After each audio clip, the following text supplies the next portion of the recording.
No, it's not going to be directly from the lecture. It's like, for example, in your textbook, you'll say entropy and cosmetic, right? So it's in the textbook, but I'm not going to focus on that topic.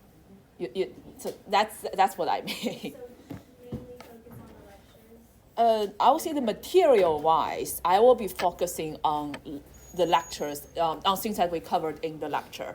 But again, if the textbook mentioned it, it might appear as like a multiple choice or something like that. It's just not going to be like 100% focus on entropy and cosmetic. That's all. Yes? So there's some text, like when I read the textbook, I saw like a section that was going to be covered in like a later lecture. That is still fair game, right? Because What's the like, question there? Because I saw like in the textbook in chapter 3, there's like a section on like probability and like entropy. I'm talking about today. Oh. All right, so before we get started, I want to clear out one thing that I feel it's a little bit confusing in our last lecture.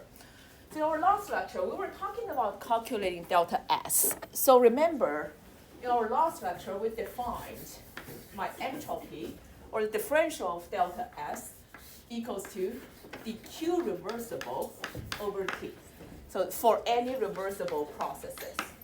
So that's the whole process of starting from the reversible cycle being most efficient to the Carnot cycle, generalize our conclusion to any reversible cycle. All right, so in our last lecture, we were talking about how do we calculate the change of entropy between a random initial point and a random final point.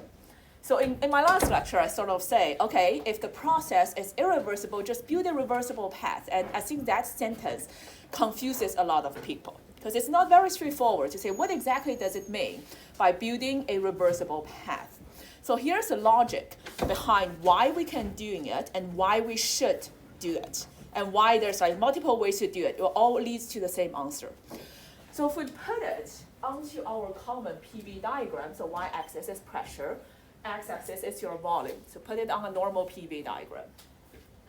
Let's say my initial state. So that's some random combination of P1, V1, and T1. My final state, some other random combination of P2, V2, and T2.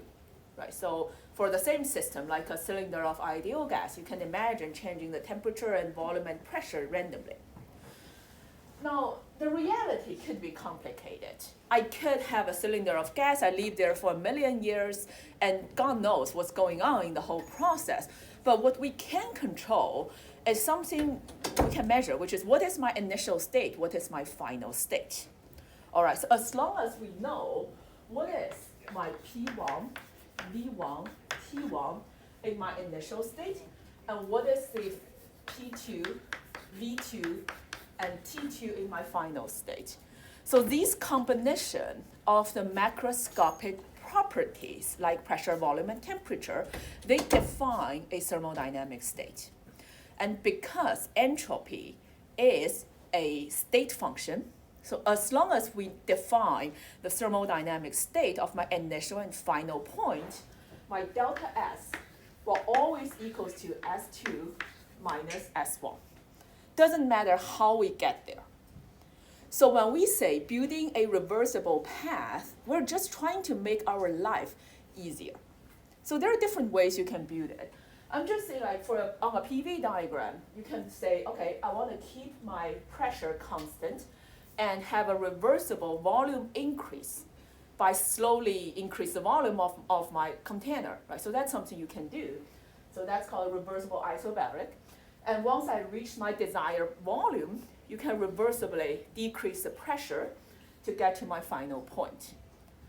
Now, along this pathway, we're transferring between P1, V1, T1 to P2, V2, T2. Right, so we're getting from point 1 to point 2. Alternatively, you could also imagine, let's say we can build it this way. I want to have maybe a reversible isothermal expansion. And then followed by a reversible adiabatic process. All right. So as long as I can define this reversible isothermal expansion and my reversible adiabatic expansion, to get to my same final point, we will be able to calculate the delta S of this process. You'll get the same answer. So that's what I mean by it doesn't matter how you define that reversible path. Or you can think about a third way of building the reversible path of saying, okay, we can decrease the pressure first and then increase my volume. That's also valid, right? So that's what I mean by defining a reversible path. And then for these processes, right, so reversible isothermal, reversible isobaric, or reversible adiabatic, these are the things that we covered in our last lecture. So those are the little things that we covered. Like, for example, we went over the reversible change of state, so that contains everything. You have, well, isobaric heating, reversible isothermal processes. So these are the processes we defined or we calculated in our previous lecture. And that's why we spent time going over them one by one. And here's the reason. It's for any kind of processes, you need to have these processes to define a reversible path so you can calculate delta S for any given processes. I hope that cleared out a little bit. And now let's do two examples together. One is to pick up from where we left over, which is the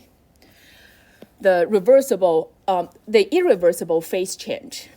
So reading this question, if you remember, we start from a supercooled liquid, and our final product or the final state is ice, which is a phase transfer. It is irreversible because my original temperature of my liquid is supercooled. It's lower than the melting point. So once that liquid was transferred into solid, lower than the normal melting point, well, you can't go back. So that's why subsequently we built the reversible path, right? So the first one we do is isobaric reversible heating. So we're just slowly heat up my supercooled water into a certain temperature. Let's say the normal melting point of ice. So for this process, how do we calculate delta S? Let's say this one is my A, this one is my B, and this is my C. So for doing calculation of my A, what do we have? Now we're slowly heated up at a constant pressure. So we can write my delta S1 equals to integration between T1, T2, or whatsoever, from dq reversible over temperature. All right. Now, next question becomes, well, my temperature is changing, and we're talking about integration of my Q reversible. How do we do it? So this is the point of we read the question together and see what do we know.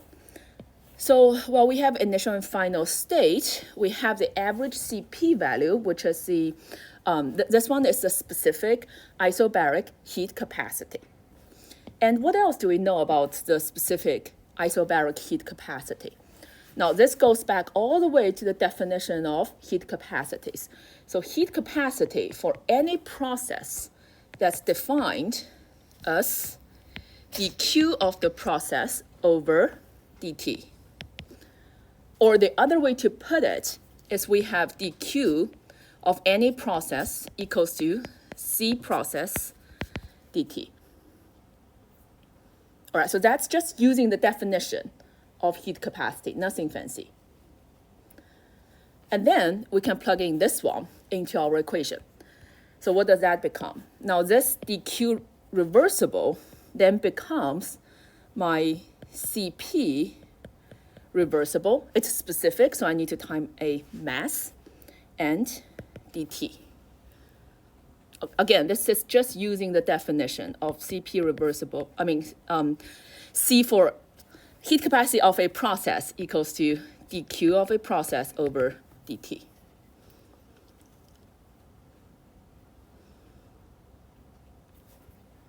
With me so far?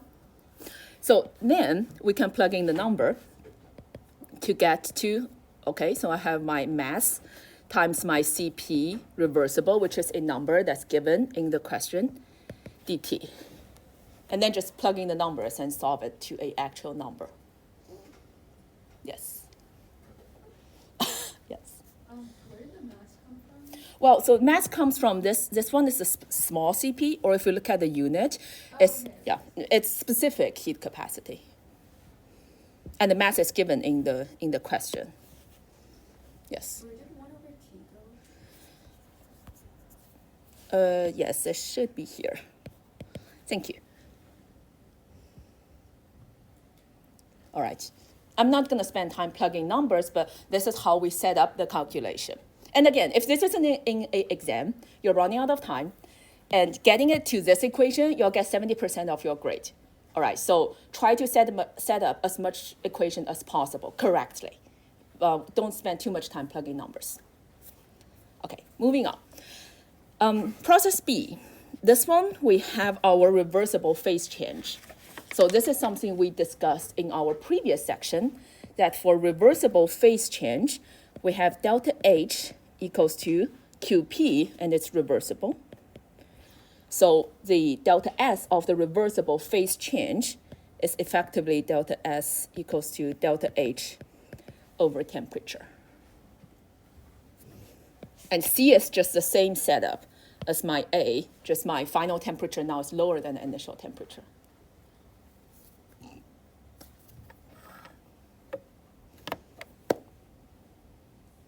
So far, so good? So this is a demonstration in like, well, how do we set up a reversible path? And at the end of the day, what's our final result? My delta S for this irreversible process equals to my delta SA plus delta SB plus delta SC. Just the three processes add up together. So if we're here, right, so the first step will be this one, AB. So from delta S for process A plus delta S for process B gives you the total delta S. Okay, how are we doing so far? Didn't get? All right, so let's move on and do this one more time and see how do we set up a reversible path. The next one is a little bit more complicated, and this needs a little bit of imagination. So the question here is, now we're talking about mixing of different inert perfect gas at constant pressure and temperature. All right, so if you think about it, on the left chamber, imagine you have a bunch of ideal gas A. On the right chamber, you have a bunch of ideal gas B. There are different kinds of ideal gases. They can have different molecular weights. And now there's something blocking them. That's the initial state. In the final state, after we remove that blockage, they'll automatically mix to each other to a evenly mixed state. Now, this process itself is not reversible, because you can't just manually have a Maxwell's demon or something of manually put these gas molecules back to where they are. So for this kind of process, how can we set up a reversible path so that it is happening? I'm going to do that on the board because I might come back and revisit it later on.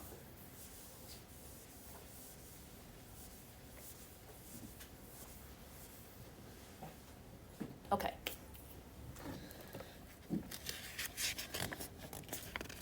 So let's get started. First of all, how do we build a reversible path? Now, if you think about this process, one of the reasons it is irreversible, it's like the Joule experiment being irreversible. You're expanding the gas into a larger volume, and that expansion is not a reversible process. Or in this case, right, you're expanding and mixing at the same time, so it's not a 100% reversible process. So why don't we separate it? I'll get back to you. Why don't we separate these two processes? Let's imagine we can have a reversible expansion, like very slow expansion, into the total volume separately. All right, so the idea here is now we have like A expanding into cylinder, the total volume, VA plus VB, and VB at the same time expanding into the total volume, VA plus VB. So that's something you can do. You're just like changing the volume of your container. All right, so that's our step one. And then we can talk about how to reversibly mixing the two gas molecules together. So the first step, we're expanding the gas into the total volume. Or for this process, since temperature is not changing, let's just say, can we imagine a reversible isothermal expansion of each gases separately into a total volume V, where V equals to V1 plus V2. So that's something we can do, right? You keep the temperature the same, like putting it in a constant temperature water bath, and then, well, move the piston, and so the total volume is different. Or you can do it like slowly, so like I can move it this way, I can move it back, so it's reversible. And for this process, we know how to calculate delta S. Or, using the equation we derived before, we have delta S equals to, from T1 to T2, this is the general equation that we derive for change of state. So the first one is CV T dt plus NR ln V2 over V1, or V final over V initial. This is something we derived for general change of state for ideal gases. And in this equation, the first term is 0. I mean, temperature is not changing. So we only left with the second term, which is my V final over V initial. So the delta S for my molecule A, ideal gas A, equals to the number of mole of my gas A times the gas constant R ln V final over the initial volume of my gas A. Likewise, you have delta S B equals to number of mole of gas B times gas constant R ln total volume V over VB. Right, and the total delta S for this first step equals to the sum of these two terms.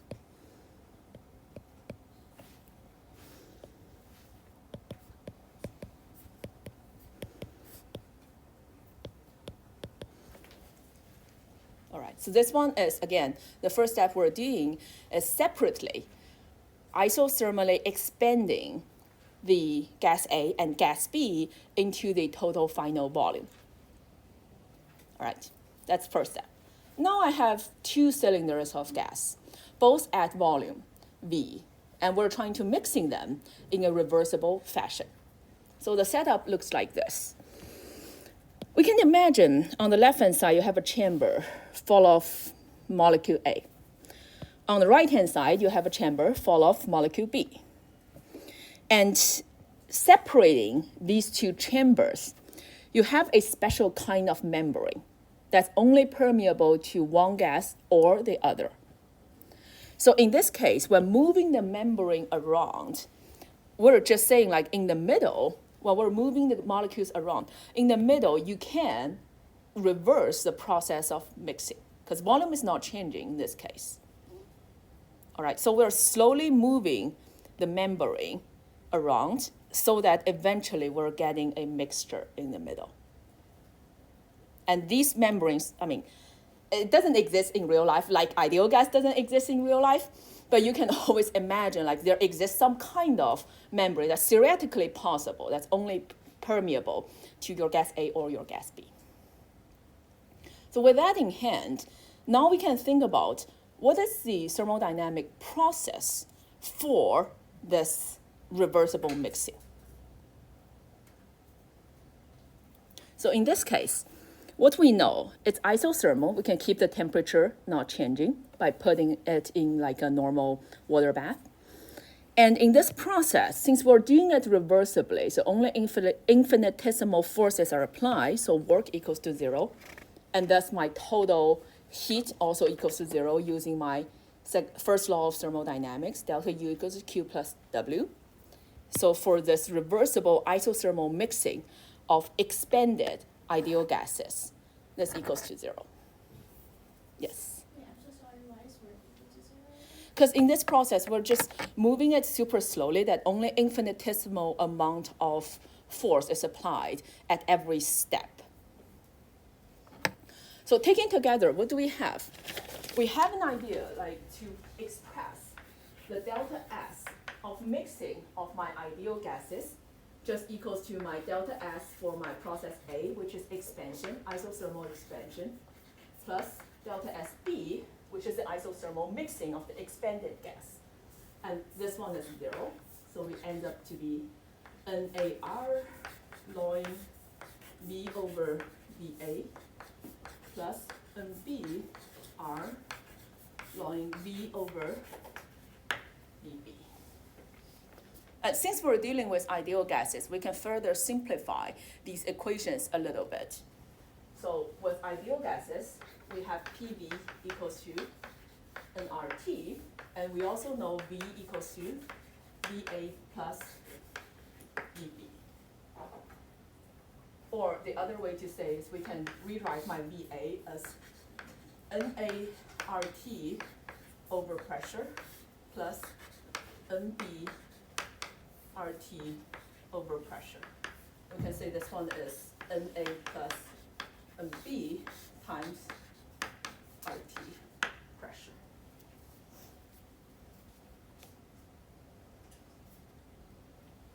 Or eventually, we can simplify it to be my volume divided by VA equals to 1 over chi A, where chi is my mole fraction.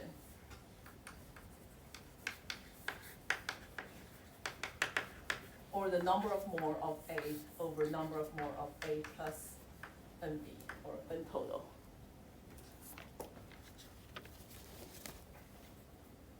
Or at the end of the simplification, we get to delta S equals to negative NAR ln chi A minus NBR ln chi B for perfect gas. Mixing at constant temperature and pressure. I'm going to leave it here and come back and revisit it after our second half of the lecture. Hopefully I'll have enough time. If not, after midterm. Yes? Sorry, so when we first defined basically the expressions for just the mixing step, we defined those as S sub A and S sub B. Yes. Up there is the first is S sub A, the mixing, and S sub B is... S sub A is the expansion. S sub A is the expansion. S sub B is the mixing of the expanded gas. Okay. Yes. Why is S sub B equal to 0? We went over that just before when we talked about the whole process of having the membrane and using our first law to say delta U is 0, work is 0, only infinitesimal amount of force applied, so Q must be 0. Oh, okay. Yes. If it equals 0, why are we still taking that into account? in the Well, it's equation? still 0. It's 0, yes, but it's still part of the process. I can't just directly say delta S equals delta SA, because that will give you two separate tanks of expanded gas. If I just take it out, it will be very confusing. So it is 0, but conceptually, I still want to put it there. All right, so now we did all of our calculations, right? And the last question becomes, why do we care about all these? Like, why do we care about calculating delta S? Like, what exactly is entropy? So entropy itself is a very abstract concept. So I'll try my best and see if I can give you a better understanding of what exactly is entropy. So getting started. Now, so far, what we did, we have calculated delta S for a given system, right? For a specific system of interest or part of the universe that we care about. Now let's say we take our sight a little bit away from only the system and considering the entire universe. So when we do that, remember my universe consists of my system and surrounding. All right, so for my system and surrounding, you have a system and everything else is surrounding. And my universe is system plus surrounding.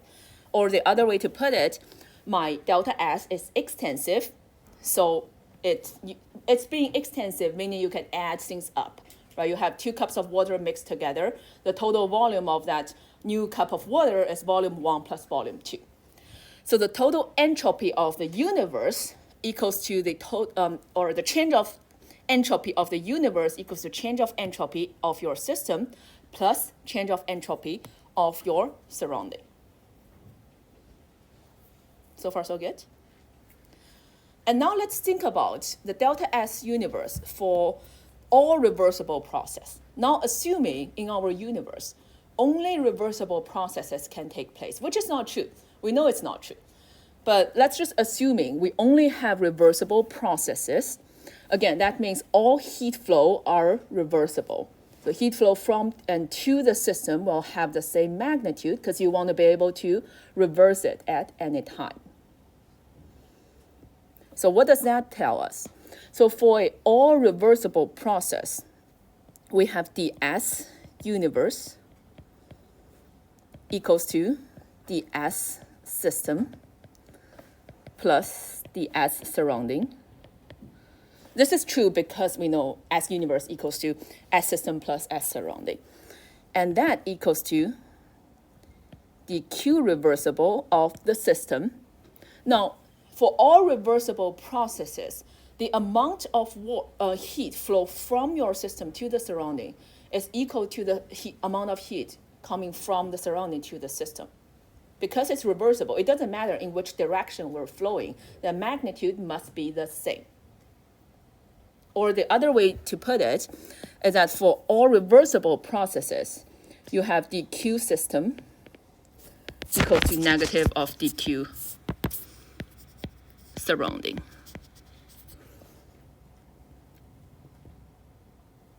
All right, so I'm just going to replace that as dq reversible.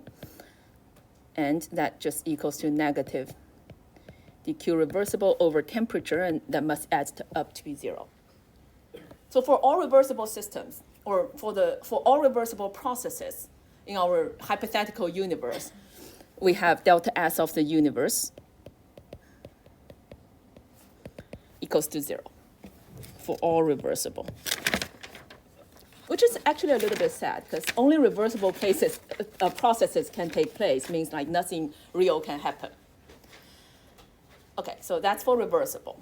Delta S universe equals to 0. What about irreversible processes? That's more like our reality. So let's look at irreversible processes. So we're going to use our familiar Carnot cycle, but now just replacing one of the reversible isothermal step with some random irreversible processes. It's irreversible, and we can assume these are irreversible adiabatic processes from 1 to 2. All right. And in here, what do we know? Now, the first step, from 1 to 4, we know that's reversible adiabatic. That's part of our Carnot cycle. So my delta S, 1 to 4, or 4 to 1, doesn't matter, equals to 0. And my delta S, 2 to 3, equals to 0. Or we have S1 equals to S4, S2 equals to S3.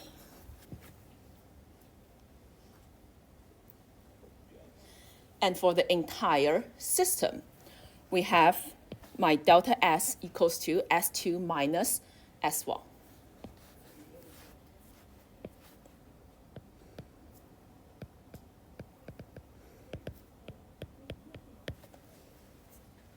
All right.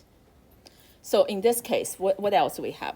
We have these two being 0, and my step 3 to 4, or 4 to 3 is my reversible isothermal process. So my delta S, 3 to 4, equals to my, 3, 4 dq reversible over T, or some kind of TH. So that's just my Q, 3 to 4 TH for my delta S, 3 to 4. So far, so good? So taking everything together, now we have an expression of my delta S, of my cycle. So what does that mean? That means if I'm taking the cyclic integral of my ds of the system, what does that give us? Well, we have delta S 1 to 4, which is 0. We have my delta S 4 to 3, which is this one. We have my delta S 2 to 3, which is 0. And we have my delta S 1 to 2, which is 0. And adds up to be 0, not which is 0. So as a matter of fact, because we're building this cyclic process, we get to the conclusion of saying my delta S1 to 2 must equal to the negative of my isothermal processes on top, which is Q 3 to 4 over TH. All right, so that's what I get by simply reading this diagram, by building these hypothetical reversible paths linking between 1 to 2. And now let's use our laws of thermodynamics. What do we know? So first of all, we have our first law of thermodynamics, which is delta U equals to Q plus W, or du equals to dQ plus dW. So if we're taking the cyclic integral of my du, or the internal energy of the entire cycle, we can rewrite it using simple calculus as the cyclic integral of dq over the cycle plus the cyclic integral of dw over the cycle. All right, so my cycle that now becomes my cyclic integral just equals to w, and my dq here, that's just my q 3 to 4, because everything else are adiabatic. I'm not saying like this one is reversible, because my work is not necessarily reversible in the process. Or the other way to put it, using the first law of thermodynamics, we get it to q 3 to 4 plus total work equals to 0. Or the total work equals to negative q 3 to 4. Or the other way to put it is my q 3 to 4 and work must have opposite sign. Which one is positive, which one is negative? I don't know. Okay, so using the first law of thermodynamics, we can only derive that for this cycle, we have some kind of work, we have some kind of heat transfer in the isothermal processes. But the sum equals to 0. We don't know which one is positive. We don't know which one is negative. Now we're ready to use our second law of thermodynamics. Yes? Why don't we consider the heat transfer in the irreversible step? Well, that one we set it to be irreversible adiabatic. Oh, All right, with me so far? So we're talking about using the first law of thermodynamics, we end up deriving for this hypothetical cycle consists of two reversible adiabatic process, one isothermal reversible process, and one irreversible adiabatic process. So for this entire cycle, we derive that the total work, input or output by the system, must equal to the negative of this Q3 to 4. Okay? And now let's do a little bit of mental practice. Like, what is the sign of my Q3 to 4? One of them is positive, one of them is negative. So we can assume my Q3 to 4 is a positive number. What does that give me? So if my Q3 to 4 is positive,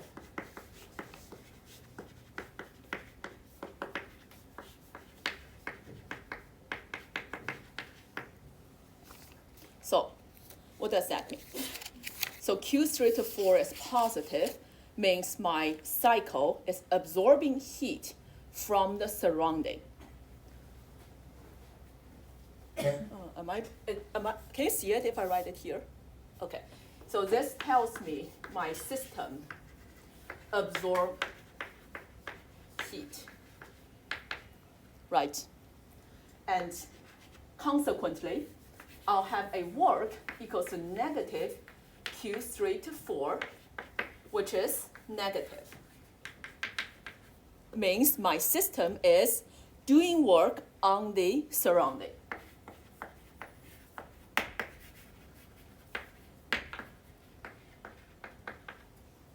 And remember our second law of thermodynamics, what it says. So the sole purpose of any cycle cannot be converting 100% of my heat into work. All right, so this is not true because it violates the second rule of thermodynamics. Let's see.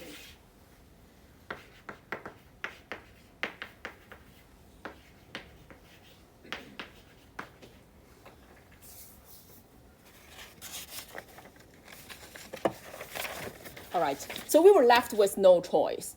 The only choice we have left over without violating first law of thermodynamics and second law of thermodynamics is we must have my Q straight to 4 must be negative.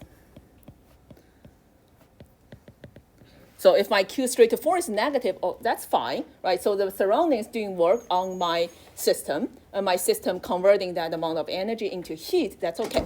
That doesn't violate the second law of thermodynamics. So what's the consequence of this Q straight to 4 becoming a negative number? So that gives me my delta S between 1 to 2, that equals to my Q straight to 4 over some temperature. Right, so that's what our derivation did in our previous section. So what does that mean? It means my delta S, 1 to 2, must be positive for this irreversible adiabatic process. Or, in this case, what we end up getting is for an irreversible process, we have delta S of the system is larger than 0. Or we generalize our conclusion to see my delta S of the system is larger than 0 for a irreversible adiabatic process. In this closed system at rest, no external field, etc. Yes? So just for clarification, like saying the heat from 3 to 4 being negative, it's only possible because it's converting work 100% to heat. So this is true because the other one is incorrect. You can only choose to be negative or positive, it's not 0. So if it is positive, it violates the second law, so it must be negative. Yes? And it violates the second law because you're converting 100% of work. Yes. It's violating the second law because we know Q straight to 4 for this cycle, right, equals the negative of work using the first law of thermodynamics. So if my Q straight to 4 is positive, then we're violating the second law.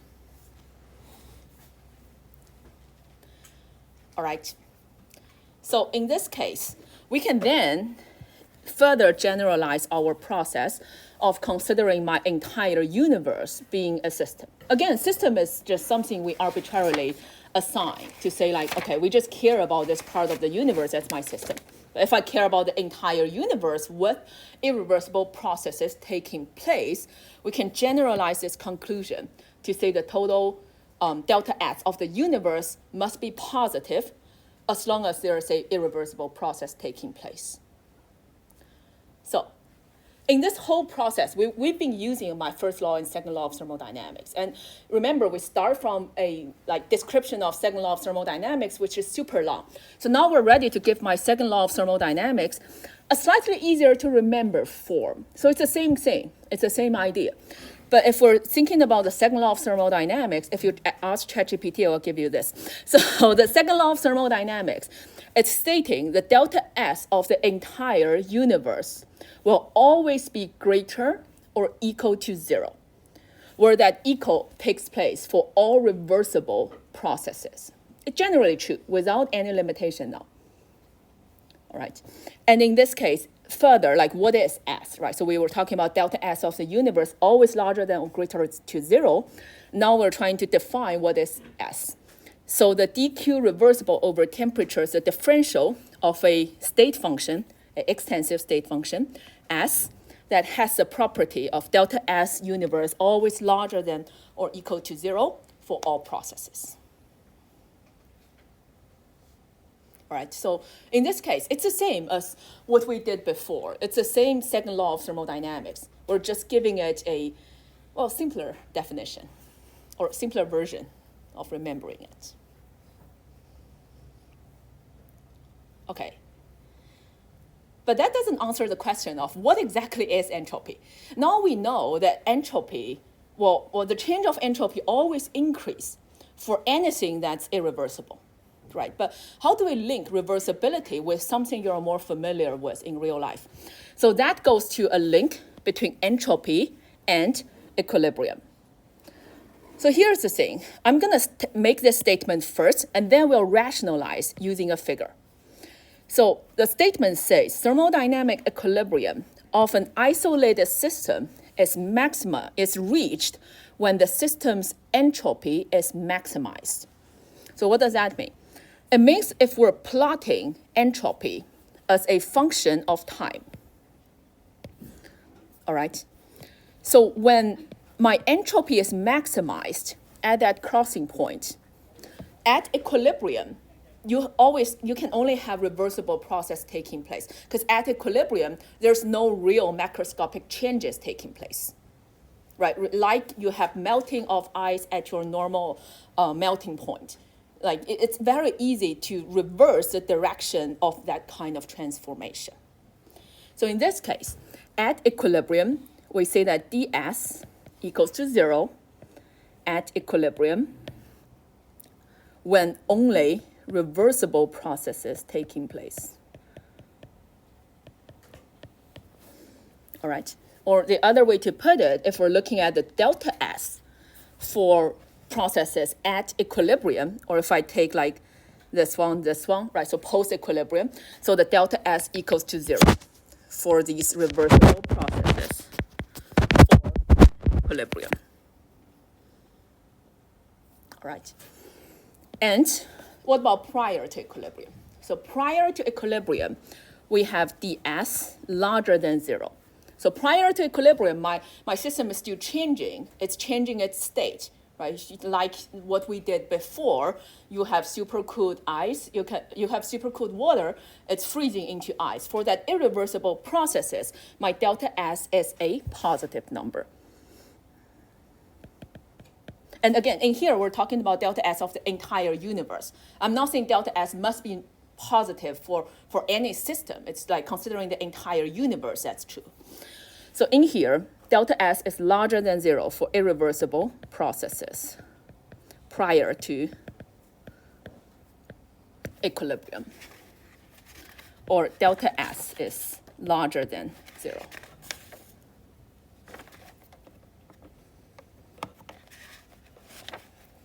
All right. So now we're at the point of something we know. In this case, we know that my entropy is maximized at equilibrium.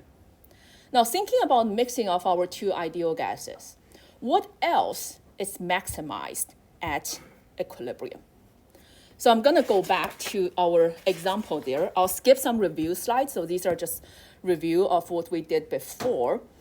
So we're coming back here, thinking about what else is maximized at equilibrium. So on the left-hand side, this is without the barrier. But right after the moment we remove that barrier, we were in this temporary state where your molecules happen to be 50% on the left, 50% to the right, without them moving at all, right?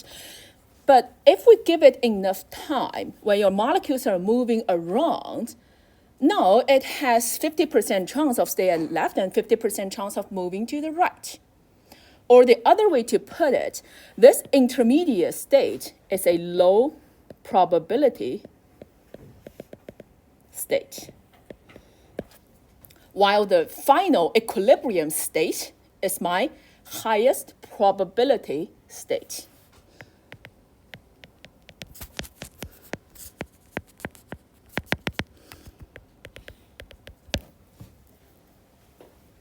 All right. Or if you think about the equilibrium thermodynamic state of an isolated system, it's the most probable state. So I write a little Python script to demonstrate it. That's why I got a little help from ChatGPT. Imagine we start, initially you have 50 red dot on the left. You have 50 blue dot on the right. And I just ask it to randomly move my particles without any constraint. just within the same space. Just now I allow these particles to randomly move in whatever direction they like. I ran like 150 steps. It's not necessarily time, but in reality, it correlates to time. And also in reality, we have much more particles. Like how many gas molecules do you have in 1 mole of oxygen, right? So we're just using 500 because my computer is not good enough. And then I ask it to plot what's the number of red and blue particles versus simulation step or versus time, if you may, and see how exactly is it moving. So we start from 500, 500. So the blue curve is red particle on the left, the blue particle on the right, and I allow it to run. So basically what happened is we started from 500, 500, we eventually end up to some kind of fluctuation around an equilibrium state. All right, so if I have 1 mole of gas, and if you have like much longer simulation time, you can imagine this curve to be much smoother. But the idea is the same. We start from a low probability state and we give it enough time when it reaches equilibrium, or just saying, okay, so that's what my final equilibrium state most likely to look like. Or at the end of the day, we have the equilibrium thermodynamic state of an isolated system being the most probable state. All right. So one last thing, 5 minutes. Let me try and see if I can finish it. We did our derivation using thermodynamics before. Now let's do the same derivation using probability and see what we get. Now, assuming entropy is a function of probability. So in this case, I'm just assuming entropy is any kind of function of probability. I don't specify what it is. I'll just say S equals to some function of probability. All right. And now assuming you have a system with 2 independent, non-interacting parts separated by a rigid, impermeable adiabatic wall. So it's like this setup. These two are just like 100% away from each other. So the total entropy, let's say this is 1, this is 2, will equal to S1 plus S2. Or they're independent from each other. Or what we have is this function of my probability 1 plus 2 equals to function of P1, again, some function of P2. H, F, and G, these are just some function that I don't know. I only know it's a function of probability. All right. And in probability theory or in statistics, we know that the probability of 2 independent events both happening is the product of the probability of each event. It's like you toss a coin once, you toss a coin twice, right? So these are independent things. And what we have is my P1 plus 2 for independent event 1 and 2 must equals to P1 times P2. That's just probability theory. It's like tossing coin. So what we end up getting, plug in the P1 plus 2 equals to P1, P2, is something of this function of P1, P2 product together must equal to some function of P1 plus some function of P2. All right. I'm not going to prove it to you, but mathematically, the only function available or the only solution that satisfies this condition is a logarithm function. Or the other way to put it is by assuming entropy is some function of probability and using simple probability theory, we end up saying, okay, F equals to some constant times ln P plus a constant A.